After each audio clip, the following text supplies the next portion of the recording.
All right, how about that start to the season for the Chicago Bulls? As I'm recording this video, they are the only undefeated team left in the NBA with a 5-0 record. And all of this is coming off of a bit of a weird offseason where they really didn't get active on the trade market or get active with signing any free agents. And that has been a theme with Chicago pretty much over the last couple of years. It's pretty much pissed off the Chicago Bulls fan base that they have not been that active. But nonetheless, they have been able to get off to this hot start with pretty much the same roster, same head coach. They have gotten off to an amazing start and one of their best starts in a bit of a long time. Yeah, the last Chicago Bulls team that started off the season 5-0 was the 1996 Bulls squad that had a guy named Michael Jordan and Scottie Pippen. They went on to win 72 games and also won an NBA championship against the Seattle Supersonics. Now, I am not saying that this Chicago Bulls team is going to be anywhere as good as that 1996 team, but still it does put into perspective how long it has been since the Bulls have gotten off to this amazing start quite like this. The biggest and best trait of this team so far has been their offense. They have been lights out on that end of the floor. I'll jump into some numbers here. Currently, they are 5th in offensive rating, and they are 3rd in assist percentage at 69%, meaning they are assisting on almost 70%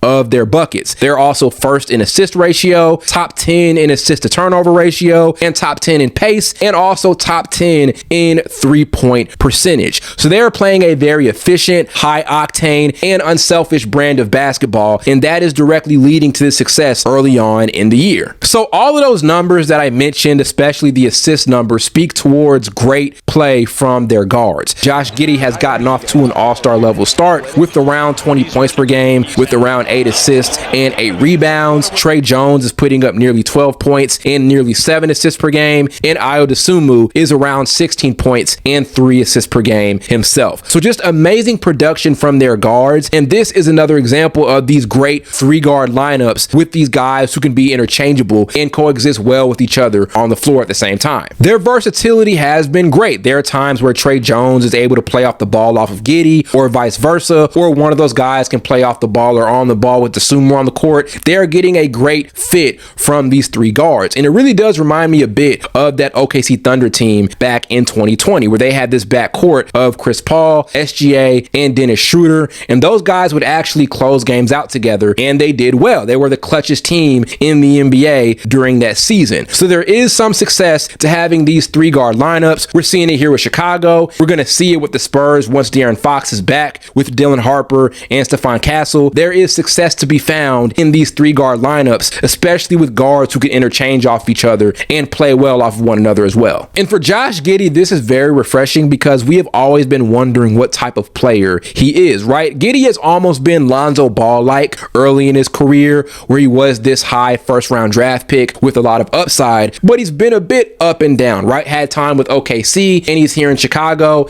and we were not 100% sure where he fit amongst the league's best point guards. But early on, he has been great. He's been aggressive. He's been efficient. He's actually defending pretty well. Hopefully, he can stay consistent with this, but this is exactly what we've wanted to see from Giddey for a bit of a while now. Another thing about this perimeter attack of Giddey, Dosunmu, and Jones is all of them have been amazing from downtown. Giddey is 45.5% from 3. Tre Jones hasn't taken a ton of threes, but is knocking out 62.5% of them, and Dosunmu is 47.6% from downtown. Now, I don't think it's going to stay the same the entire year. I don't think anybody is going to put up 45% from 3 for an entire 82-game season, but if they can hover around 37% at least, that is going to be great, and that is going to be a catalyst to maintaining this strong offensive start and carry it on through the entirety of the season.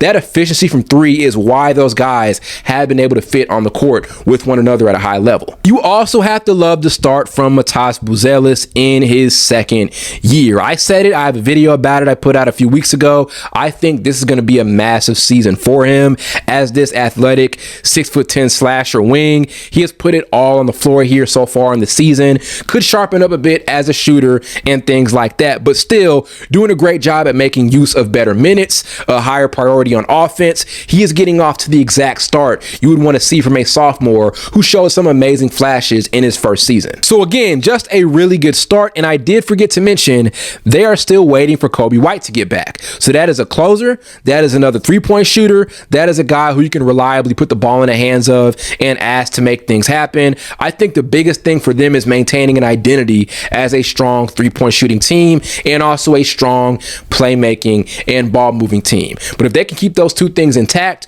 on top of getting White back, I think they're going to be able to sustain the success and possibly comfortably get into the playoffs out in the Eastern Conference this year.